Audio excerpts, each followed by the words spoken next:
I was walking around some big London bookshops this week to get copies of some of your books I hadn't got, and I looked in fiction, nothing at all. And then I looked in children, I found some, and then I found this big section called science fiction and fantasy, where all your books were. Are you happy with that categorization? You did find the books, Yeah. and they were all there. Then I think, obviously, something worked. I don't object. I think I know where you're coming from on this. There was a point a few years ago when my agent was in London and he needed a copy of one of my books to take to someone he was visiting, and he went into a well-known bookshop. And the book in question had been at #1 for 3 weeks. And he looked in the bestseller list shelf, and it wasn't there. So he said to a member of the staff, where could he find it? And they said, oh, it's in the science fiction department.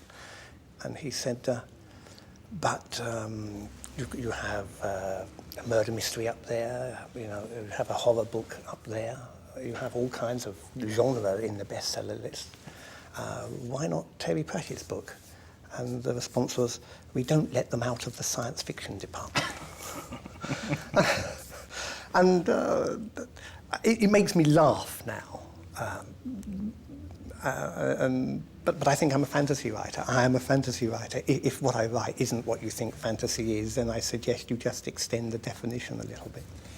And the fact that whereas romance has its own section, crime has its own section, it's always now, as far as I can see, science fiction and fantasy, as if they are the same thing.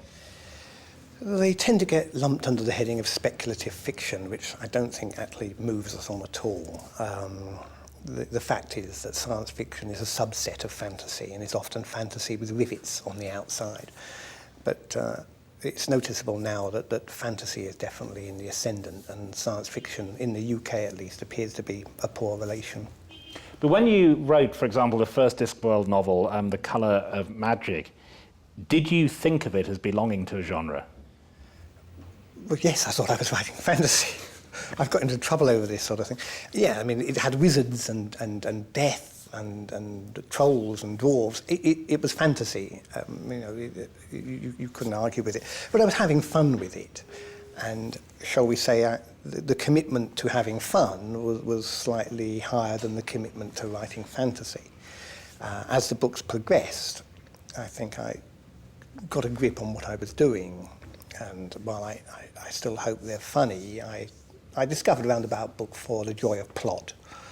And now I think the books are driven by characterization and situation rather than the need to get to the next gag.